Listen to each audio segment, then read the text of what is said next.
За 50% поскапи комунали за легализација на дивоградби. Дивоградбите да не се легализираат по 1 евро за квадрат. Сите што ќе сакаат да ги легализираат своите дивоградби изградени после 3 март 2011 година, бесправно да плаќаат комунали според цените на општината и плюс пенали оти не го почитувале законот. Ова е ставот на ЗЕЛС по однос на новиот нацрт закон кој го предлага за легализирање на објектите изградени до 2018 година.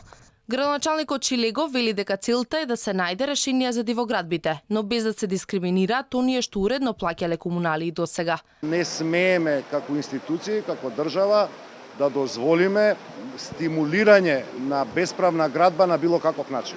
Тука мораме да го најдеме балансот во решенијата, а во меѓувреме по извршените анализи ќе се утврди потребата за носење или неносење на ваков законски пропис. Представници од Министерството за транспорт и ЗЕЛС ќе изготват ново законско решение кое ќе креира обврски за општините и на истите ќе им даде определени права. Вчера се дебатираше и за рушење на дивоградбите што не влегуваат во ДУП. Шилегов не излезе со информации за бројот на овие објекти, инаку во многу рурални области воопшто нема донесено ДУП. Допрва ќе влеземе во циклусот на утврдување на потреба, на анализа на состојбата и потоа носење на конкретни решенија.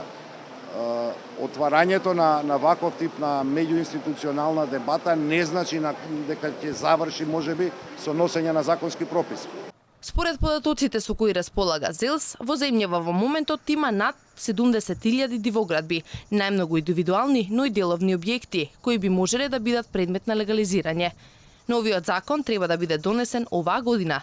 Досега со претходниот закон беа донесени над 430.000 барања, а се легализираа над 200.000 дивоградби по 1 евро за квадрат.